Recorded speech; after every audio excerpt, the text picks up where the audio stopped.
보실게요. 26장. 예수님은 그들을 은밀히 데려가셨다. 그는 자신의 본 모습대로 자신을 드러내지 않으시고 그들이 볼 수 있을 만한 방식으로 자신을 나타내셨기 때문이다.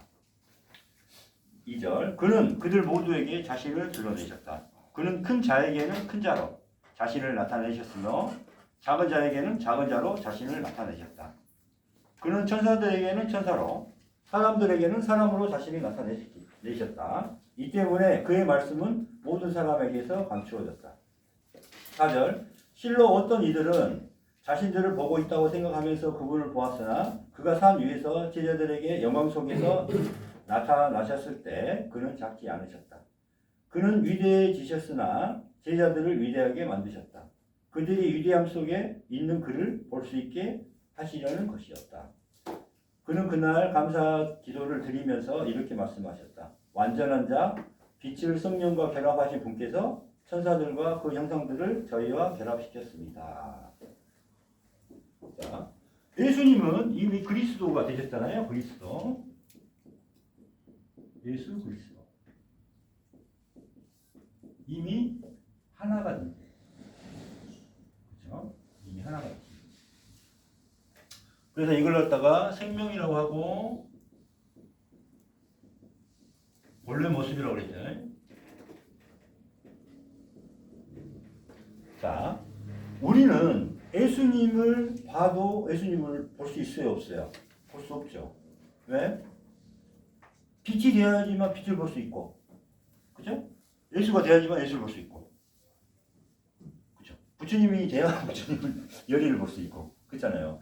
우리 자신 자체로는 지금 예수님을 빛을 볼 수가 없어요. 그러니까 예수님께서는 이 본래 모습을 뭘로 보여주신 거예요? 각자의 근기, 각자 마음 조건에 따라서.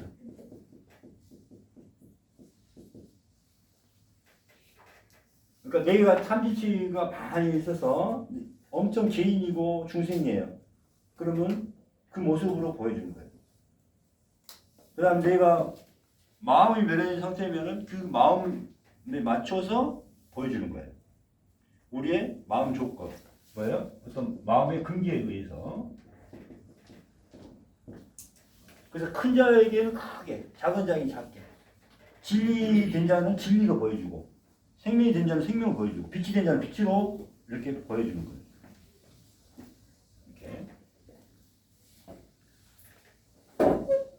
그래서 예수님은 본래 모습을 보이는 게 중요한 게 아니라 제자들이 빨리 나를 볼 수 있게 만드는 게 중요한 거예요.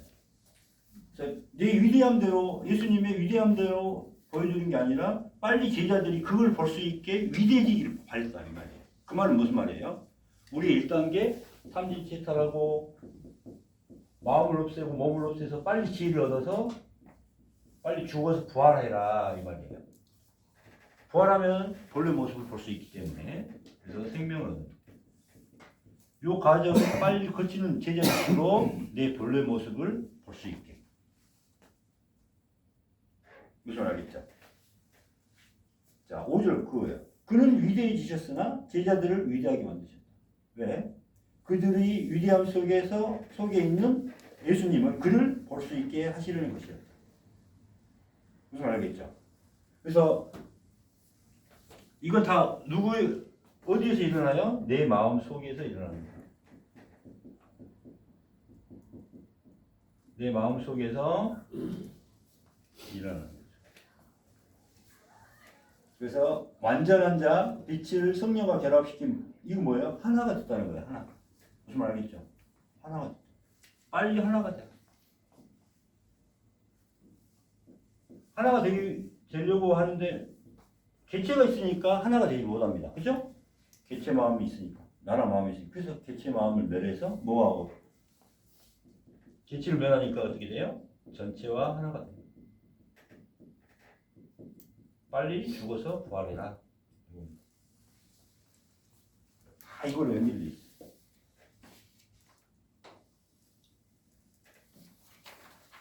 자, 27장.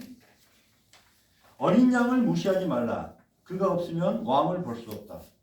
벌거벗었으면 아무도 왕에게로 들어갈 수 없다. 자, 어린 양을 무시하지 마라. 어린 양.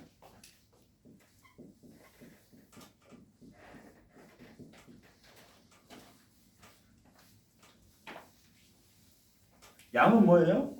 하찮아요. 어린 양. 하찮은 존재가 아니에요. 우리가 보면은 어린 양이 뭐 아주 하찮은 존재인데 그게 아니라 뭐예요? 참여를 열심히 해요. 깨끗하고 순수한 거예요. 순수한. 어린아이, 우리 어린아이가 되지 않고는, 이 말은 뭐냐면은, 우리가 아기가 된다는 의미가 아니에요. 뭐예요? 마음이 순수해져서 어린아이처럼 순수해지는 거예요. 그러니까 우리가 거듭난다 하면은 이제 엄마 뱃속에 다시 들어가서 이렇게 해야 된다. 그거 맞아요. 그 과정이 엄마 뱃속에 들어가서 해요. 근데 그걸 뭘로 해요? 마음으로 해요. 근데 우리가 어려져가지고, 거꾸로 어려져가지고 엄마 뱃속에 들어간다 생각하잖아요? 그게 아니에요. 마음 조건이 어린아이처럼 순수하게 돼서, 그렇게 돼서 태아 공부가 마지막에 있다니까요. 태아를 없애요. 그럼 내가 태어날 수 있어, 없어요? 이제 태어날 자체도 없는 거예요. 그게 4단계 공부, 3단계 공부 다 있다니까. 어린아이의 순수함. 순수함. 순수한다는 건 뭐예요? 청정하다는 거예요.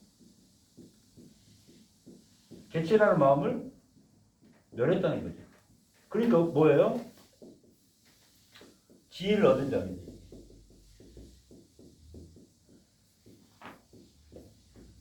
이게 뭐예요? 선택받은 자입니다. 지혜를 얻었으니까 너가 이제 하늘 사람이 하늘로 죽어서 부활할 수 있는 선택을 받은 겁니다. 선택받은 자 의미를 알겠죠? 이게요. 지혜를 얻은 자를 선택받은 자라고 그러지.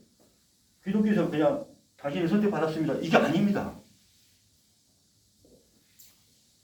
자체를 내려야 돼요. 그래서 지혜를 줬어. 너는 이제 곧 하는 사람이 될 거라고 선택을 받는 겁니다. 이게 선택받는 자예요.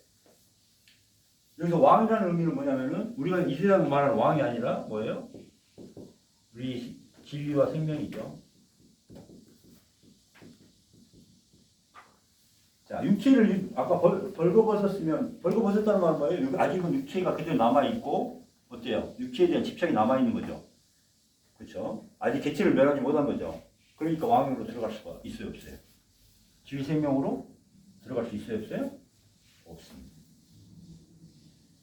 그래서 외통수예요. 탐진치에탈하고 마음 없애고 몸을 없애고 통찰지를 얻어서 부활하지 않고는 갈 수가 없는 길입니다. 나랑 마음을 가지고 부활할 수 있어요? 나랑 몸을 가지고 부활할 수 있어요? 없죠. 그래서 어린아이라는 것은 지혜를 뜻합니다. 어린 양.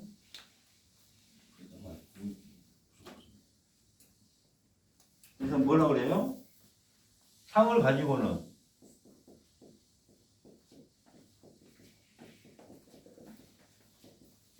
열애를 볼 수 없다고 했죠. 다시 한번 봅시다. 자, 상을 가지고는 열애를 볼 수 없다고 했어요. 그럼 반대로 상을 멸하면은 열애를 볼 수 있네요. 그죠? 자, 열애를 볼 수 있는 법을 가르쳐 준 거예요. 열애를. 상을 멸하면 되는 겁니다. 상을. 자, 빛이 되지 않고 빛을 볼 수 있어요? 없어요? 없죠. 빛이 되어야 빛을 볼 수 있어요. 열애가 돼야 열애를 볼 수 있어요. 그죠? 상을 멸하면은 열애를 볼 수 있다는 것은 뭐예요? 상을 멸하면은 열애가 된다는 거예요. 그렇죠? 그죠? 그러면은 이 상이라는 게 뭐냐? 이게 기독교에서 말하는 우상이고 불교에서 말하는 상입니다. 이 상은 뭐로 이루어졌어요? 집착으로 이루어졌어요. 아까 했던 겁니다. 나라는 개체로 이루어졌어요. 개체 뭐예요? 나라는 몸과 마음으로. 그래서 뭐예요? 아니미설신이 수상의식으로 이루어졌어요. 그래서 반야신경에서 무수상이신 무완임서신이 이게 강조했던 이유가 여기 있어요. 자, 무 없애라, 멸해라. 이제 알겠죠? 무 없애라, 멸해라. 이거를 멸하면은 이게 위로 돼 있어요. 그러면은 빛이 되어서 빛이 되어 있고 열애가 되어서 열애를 볼 수 있어요. 이 말은 뭐다? 열애를 볼 수 있다. 열애가 될 수 있다.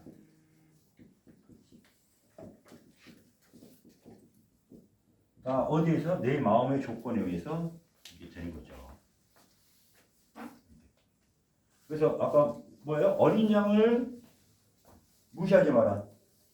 자, 지혜를 다 비우고 다 개체를 멸했더니 어린 아이가 됐고 어린 양이 됐어요. 그러니까 마음이 그렇게 하니까 무시하면 안 돼요. 이 사람들이 그거 아니면 없으면 왕을 볼 수 없어. 왕이란 건 뭐예요? 질생명이죠. 하늘나라에서 왕은 뭐예요? 질생명이죠. 보석이잖아요. 그죠? 자, 벌거벗었으면 아직 벌거벗었다는 말은 뭐예요? 내 육체를 가지고 있잖아요. 아직 개체를 멸하지 못했잖아요. 그러면은 왕을 볼 수 있다? 왕위로 갈 수가 없다. 질생명으로 갈 수가 없다. 그래서 개체를 멸하지 않고는 우리가 열애가 될 수 없다는 거예요. 됐죠? 이제 마지막 짧아요. 28장. 천상의 인간은 지상의 인간보다 훨씬 더 많은 아들이 있다. 아담의 아들들이 죽었어도 많았다면 완전한 인간의 아들들은 죽지 않고 항상 태어나니 얼마나 더 많겠는가. 이게 아주 중요하죠. 자, 천상의 인간은 죽지 않고 계속 태어난다고 했어요. 자, 이렇게 봅시다. 천상의 인간을 완전한 인간이라고 하고 이거를 잉태한다는 표현을 합니다. 낳는다는 표현을 해요. 근데 이걸 뭐라 그래요? 생명, 영적 잉태, 생명 잉태. 우리가 이제 잉태를 갖다가 우리가 이제 임신한 걸 갖다 우리가 잉태한다 그랬잖아요. 그러니까 이 자연 우리 이제 남녀의 결합에 의해서 우리가 이 육체를 갖고 이렇게 할 때는 이거는 이제 이 진리의 의미에서 잉태로는 안 봐요. 뭘로 봐요? 이거를 출산으로 봐. 출산. 그래서 여기서 잉태라고 하면은 생명을 잉태하는 거예요. 그래서 생명 잉태는 뭐냐면은 완전한 분 하나님께서 의식이나 마음으로 이렇게 우리를 이렇게 만들듯이 만든 것을 영적 잉태라고 해요. 생명 잉태. 그래요. 그다음 또 생명 잉태는 또 뭐예요? 우리 같은 죄인과 중생들이 어떻게 돼요? 참여하면서 마음을 멸하고 몸을 멸해서 개체를 멸해서 죽어서 진리를 얻고 생명을 낳았잖아요. 지금 이걸 생명 잉태라고 합니다. 두 가지예요. 하나님이 이렇게 생명을 만들어준 생명 잉태가 하나님이 만든 거라면은 우리도 거꾸로 가서 본래 모습으로 가는 죽어서 부활하는 과정 이걸 갖다가 생명 잉태라고 해요. 이해하셨죠? 이걸 갖다가 생명 잉태라고 해요. 그러면은 지상의 인간들은 어때요? 아담의 다 아담의 아들이라고 그래요. 아들.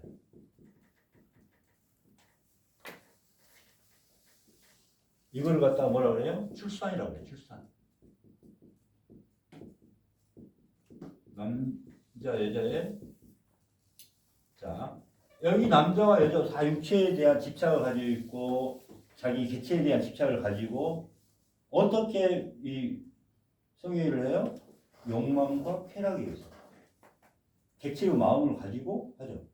그래서 이걸 갖다가 뭐라면 창력이야, 뭐 이렇게 뭐 가능, 뭐 이런 표현을 해버릴 거예요. 이 영적인 입장에서는 하나가 돼야 안 돼요. 여기서는 마음이 다 개체 욕심으로 하는 거란 말이에요. 하나가 될 수가 없어요, 그죠? 그래서 여기는 신방이라는 표현을 합니다. 신방. 신방은 뭐예요? 하나가 되는 거예요. 하나가. 전체 마음을 하나가 될 때 이걸 신방이라고 표현해요. 여기서 생명 잉태가 일어난다고.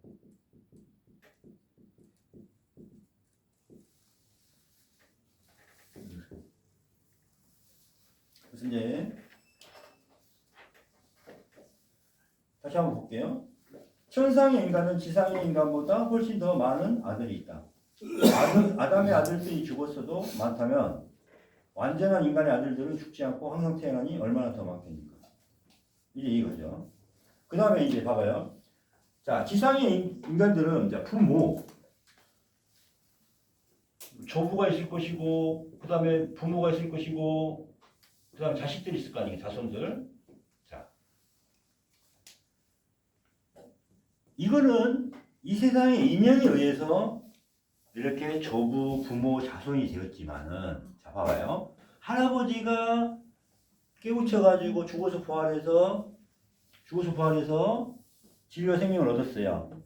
그러면 진리이신 생명이신 아버지한테 뭐라 그래요? 아버지. 깨달았을 때도 이 사람들이 뭐라 그래요? 아버지 그러죠.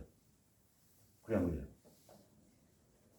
부모가 깨달아서 죽어서 부활했는데 진리이신 아버지한테 뭐라 그래요? 아버지. 자손이 깨달아서 하나님한테 뭐라 그래요? 아버지. 인간 인연의 세계에서는 조부고 부모고 자손이지만은 진리 생명이신 아버지한테는 다 뭐예요? 똑같은 자식들입니다. 그러니까 뭐라 그래요? 이 세상의 인연으로 출산에 의해서 지상에 이렇게 육체, 그 다음에 이 욕계의 세계에서, 이 지상의 세계에서는 이렇게 부모, 조부, 자손의 인연으로 만났지만은 진리이신 하나님 앞에는 다 뭐가 돼요? 형제 자매라고 해요. 그래서 하늘의 입장에서는 형제 자매예요. 지상의 이 인연법에 의해서는 다 뭐라고 해요? 부모가 되고 조부가 되고 자손이 이 과정이지만은 다 나중에 진리 입장에서는 다 여기서는 형제 자매가 됩니다.